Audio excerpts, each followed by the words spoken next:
কাঠগড়ায় কাঁদলেন নুসরাত ফারিয়া। এজলাসেও পুরোটা সময় ছিলেন চুপচাপ। জুলাই অভ্যুত্থানে হত্যাচেষ্টা মামলায় জামিন না পাওয়ার কথা শুনিয়ে মূলত চোখ দিয়ে অশ্রু গড়িয়ে পড়ে জনপ্রিয় এ নায়িকার। সেই সাথে এ সময় বিষণ্ণও দেখা যায় তাকে। বৈষম্যবিরোধী আন্দোলনের সময় নানা শ্রেণী পেশার মানুষের পাশাপাশি ছাত্র জনতার পাশে দাঁড়ান সবিজ অঙ্গনের অনেকে। তবে কেউ কেউ বিপক্ষেও অবস্থান নেন। এর প্রেক্ষাপটে হত্যাচেষ্টার মামলায় আসামি করা হয় ঢাকাই চলচ্চিত্রের জনপ্রিয় অভিনেত্রী নুসরাত ফারিয়া, অপু বিশ্বাস, ভাবনা ও অভিনেতা জায়েদ খান সহ 17 জনকে।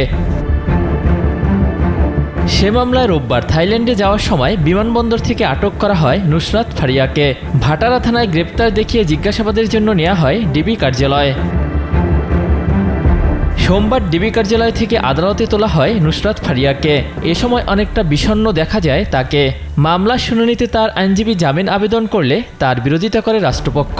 পরে জামিন আবেদন নাকচ করে দেন আদালত। সে সময় এজলাসে কান্না করতে দেখা যায় এ নায়িকাকে।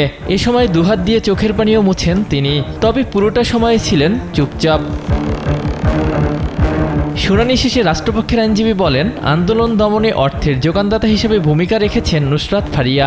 শেখ হাসিনা ও আওয়ামী লীগের আরও আস্থাভাজন হতে শেখ মুজিব বায়োপিকে অভিনয় করেন তিনি। সেই সাথে শেখ হাসিনাকে স্বৈরাচার হতেও সাহায্য করেছিলেন তিনি বলে জানান রাষ্ট্রপক্ষের আইনজীবী। এ সময় নুসরাত ফারিয়ার আইনজীবী দাবি করেন, আন্দোলনের সময় দেশে ছিলেন না নুসরাত ফারিয়া। তিনি 9 জুলাই থেকে 13 আগস্ট পর্যন্ত পেশাগত কাজে দুবাই এবং কানাডাতে ছিলেন। তার সপক্ষে রয়েছে সব প্রমাণ। জুলাই হত্যায় কোনোভাবেই জড়িত নন এ নায়িকা বলেও জানান তার আইনজীবী। কানাডায় অবস্থান করছিলেন এবং আমরা সে সুবাদে তার পাসপোর্টের অ্যারাইভাল এবং ডিপার্চার সিল আদালতে প্রেরণ করেছি। তার পরিপ্রেক্ষিতে আদালত বলেছে যে সামনের 25 তারিখ পুলিশকে 22 তারিখ এটা পুলিশকে দিয়ে তদন্ত করে রিপোর্ট দিতে এবং জামিনের ফিরে শুনানি হবে। উনি দেশে এবং বিদেশে শি ইজ ফেমাস। তার সাথে রাজনৈতিক দলের কোনো সম্পৃক্ততা বা সদস্য উনি ছিলেন না এবং এই ঘটনার সাথে তার কোনো সম্পৃক্ততা নেই। উনি দেশেই ছিলেন না।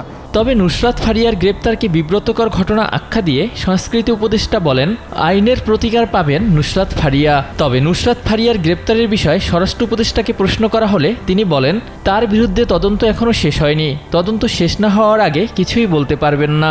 তবে নুসরাত ফারিয়া যদি নির্দোষ হন তাহলে তাকে ছেড়ে দেয়া হবে। তবে সবকিছু ছেড়ে সামাজিক যোগাযোগ মাধ্যমে শৈলব মুজিব একটি জাতির রূপকার বায়োপিকে অভিনয় করার কারণেই গ্রেপ্তার করা হয়েছে এ নায়িকাকে। নুসরাত ফারিয়ার গ্রেপ্তার ভালোভাবে নেননি সবিজ অঙ্গনের অনেকে।